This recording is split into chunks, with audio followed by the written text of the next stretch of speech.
A China é o principal destino das exportações do agronegócio brasileiro já há quase 10 anos. Para a gente ter uma ideia, somente no ano passado, os chineses compraram cerca de 32% de todos os produtos exportados pelo nosso país.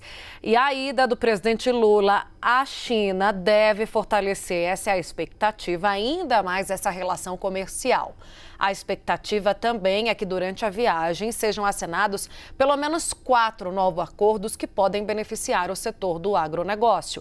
O principal deles trata da implantação de um certificado digital nas vendas para diminuir a burocracia entre os compradores e os exportadores. Lula também quer aumentar a quantidade de produtos exportados para a China e deve discutir nos próximos dias o acordo que permite a negociação direta entre os dois países sem o uso do dólar, ou seja, usando apenas o real e a moeda chinesa, o yuan. Para discutir os efeitos dessa missão do presidente na China, a gente convida aqui os deputados federais Ricardo Salles, do PL de São Paulo, e o deputado federal pelo PT de São Paulo, Arlindo Quinalha. Bem-vindo aos dois. Bom, começo com o deputado Ricardo Salles sobre um olhar em relação à ida de Lula à China. Na sua avaliação, deputado, resultados positivos podem sair dessa viagem? Bom, boa tarde, Tainá. Boa tarde, Arlindo. É uma viagem importante. A China é nosso principal parceiro comercial para o agro, né? Grande destino das nossas exportações. E se houver realmente a possibilidade de firmar esses acordos e eles tenham realmente toda essa profundidade que se pretende deles próprios, eu acho que é uma viagem que tem sim um potencial importante. Tem uma questão toda de alinhamento, né, com os países, com a China, com a Rússia, etc., que é uma questão política que eu acho que deve ser deixado de fora. Se essa for uma missão com cunho essencialmente comercial, quer seja para exportações e para investimentos chineses no Brasil, é uma viagem, sim, com um grande potencial positivo. Deputado Arlindo Quinalha, gostaria de ouvi-lo também, né? O senhor que é do partido do presidente também tem essa mesma visão e essa expectativa, acredito, de que de lá o presidente traga boas notícias para o agro. Boa tarde, Tainá. Boa tarde, Ricardo Salles. As boas notícias já começaram, porque o ministro da Agricultura, ele viajou no dia 20, próximo passado, e a China acabou de anunciar que suspendeu o embargo de importação de carnes brasileiras por causa daquele caso isolado no Pará. Portanto, como já foi mencionado aqui pelo Salles, desde o primeiro mandato do presidente Lula, a China passou a ser o principal parceiro comercial. Portanto, nada mais natural. E tem um componente aí que eu quero abordar também. O Lula primeiro foi na Argentina, passou pelo Uruguai, depois foi para os Estados Unidos. Aqui foram 2 recados importantes. Primeiro, o Brasil vai retomar a liderança, eu diria, econômica e política até aqui na América Latina, a partir do Mercosul. Aí dos Estados Unidos, também eu creio que tem um outro elemento que reforçou, para além das questões comerciais, a questão democrática, pelo que aconteceu nos Estados Unidos, sob Trump, e aqui, onde o destaque maior, lamentavelmente, é 8 de janeiro.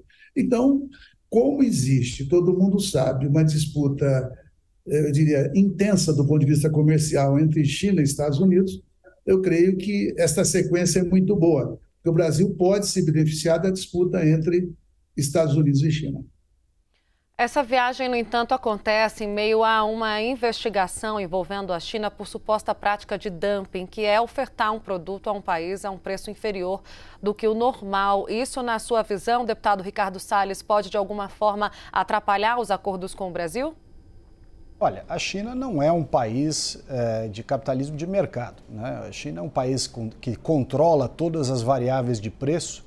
Ela tem uma legislação trabalhista, ambiental, de insegurança jurídica, enfim, a China não é um país de mercado. Consequentemente, todas essas medidas que estão fora das regras de comércio internacional, de OMC, são muito comuns envolvendo a China. Isso é muito comum.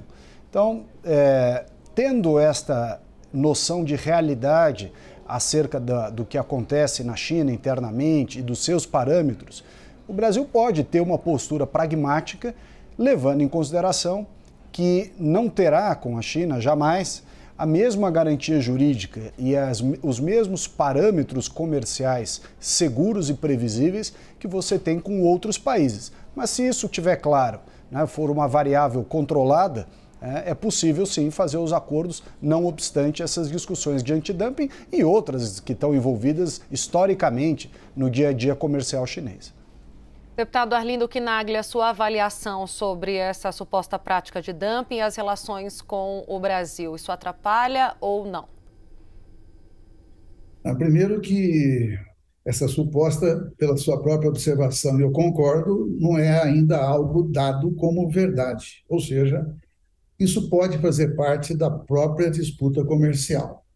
Mas mesmo admitindo, né, que tenha havido aí uma baixa de preço e que alguém se sentiu prejudicado, eu creio que, desde que não atinja o Brasil, e isso, de fato, envolve aí um grau de pragmatismo grande, eu não vejo por que atrapalharia. Por quê? Veja, mais de 100 empresários do agronegócio ligados à indústria foram com o ministro. Agora o presidente Lula vai, digamos, ele já era para ter ido, a pneumonia impediu, com uma equipe também importante. Então, eu creio que é só seguir o curso natural das coisas. É para fazer acordo, é para beneficiar os dois países. E aí eu quero destacar o fato de parte do acordo é não fazer negociação através do dólar. Isso beneficia todos os envolvidos, porque deixa-se de pagar digamos, o custo da operação com dólar. Eu acho que é um negócio também muito interessante. Eu gostaria também, já que o senhor já me deixou essa deixa aqui para a gente trazer a outra pergunta, de perguntar para o deputado Ricardo Salles se ele concorda com essa possibilidade de um acordo que permite a negociação direta entre os dois países com a exclusão do dólar. Sua avaliação, deputado? Veja, em teoria, do ponto de vista meramente de cálculo matemático, se você considerar custos de transação, é uma alternativa possível e viável e até positiva. Acontece que ela traz embutida em si o risco China. O que é o risco China? É um país hegemônico que internamente não tem transparência com relação às suas instituições, às suas decisões políticas, a própria autoridade monetária chinesa, ela não é transparente com relação às suas políticas cambiais e tudo mais, reservas e tudo mais. Isso traz consigo, para uma negociação envolvendo referência em moeda chinesa, um risco de segurança jurídica embutido. Isso acontece, né? Isso é uma realidade de mercado. Então, se por um lado você diminui custos de transação, evitando, né, a utilização de uma terceira moeda, por outro, né, esta moeda traria uma segurança jurídica para essas transações que o governo chinês e a moeda chinesa não trazem. Então é preciso sobrepesar isso para ter certeza absoluta que nós não estamos incorrendo num risco maior do que o benefício. Bom, antes da gente finalizar, eu gostaria das considerações finais dos dois deputados. Deputado Arlindo Quinaglia, se o senhor quiser começar também, porque é uma viagem que embute muitos outros assuntos. As expectativas giram em torno de 20 acordos bilaterais fechados. Além disso, tem a negociação de paz da Ucrânia. Tem uma representatividade muito forte na retomada de laços também diplomáticos com a China. Então, eu gostaria de uma avaliação geral sobre a presença de Lula na China neste momento. Bem, eu queria... Parece provocação, mas não é. Mas a dívida pública americana, ela está nas mãos do Partido Comunista Chinês. Eu estou aqui, essa é a provocação de falar do Partido Comunista, que é a força política hegemônica. Ou seja, é difícil evitar transações com a China, dada a dimensão econômica que ela atinge. E tem outro elemento. Ali, o China, né, Brasil, Índia, África do Sul e Rússia compõem os BRICS. Então, esta tratativa com a China pode abrir possibilidades comerciais ainda maiores entre este bloco. E eu, inclusive, entendo que essa busca de negociar em real e em yuan tem a ver com digamos, com esse grupo, eu diria, literalmente da pesada, economicamente, militarmente, populacionalmente. Agora, com referência, digamos, ao conjunto de negociações, é preciso aguardar. O que me incomoda, na verdade, é quando o Brasil privatiza, ainda bem que o Lula tirou várias empresas do programa de privatização, e a China está comprando muitas hidrelétricas, inclusive no Brasil. Então, é evidente que nós queremos a China, como qualquer outro país, como parceiro comercial, mas as decisões, digamos, nossas, têm que continuar sendo soberanas. Deputado Ricardo Salles, as suas considerações finais? Veja, esse é o grande risco citado aqui pelo deputado Arlindo Quinalha.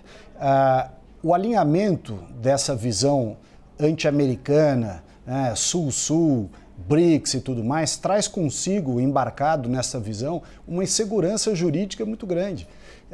A aquisição de infraestruturas brasileiras pela China é completamente diferente quando você tem a aquisição das mesmas, ou teria as mesmas equivalentes infraestruturas por países da Europa ou dos Estados Unidos. Países onde o seu judiciário funciona, onde há democracia, onde há respeito às instituições. Quer dizer, a China, tal qual a Rússia, né, são países em que essas referências institucionais não são iguais aos países do Ocidente, não são poderosas, não estão consolidadas como estão nos países do Ocidente e trazem, consequentemente, um risco muito grande. Você vender, fazer o comércio, trade internacional com a China, não tem problema nenhum, zero.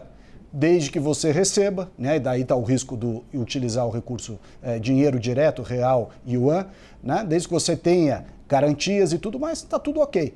Com vender infraestrutura, receber investimento direto em áreas estratégicas do país, quando se trata de países com um alto grau de insegurança e falta de transparência e falta de democracia, como é a Rússia, como é a China, aí a situação é muito diferente. Equivale também, como já dissemos várias vezes em outros programas, a essas negociações, e agora retomado, infelizmente, dinheiro do BNDES para países como Cuba, como Venezuela, como Nicarágua, como qualquer outro desses países que tem um alinhamento ideológico com o governo atual e que não tem nenhuma segurança jurídica para o contribuinte brasileiro, que ao final teve que incorporar na sua conta todos os prejuízos causados pelas negociações ideológicas feitas no passado. Agradeço e já me despeço dos deputados federais Ricardo Salles, do PL de São Paulo, e também de Arlindo Quinaglia, do PT de São Paulo.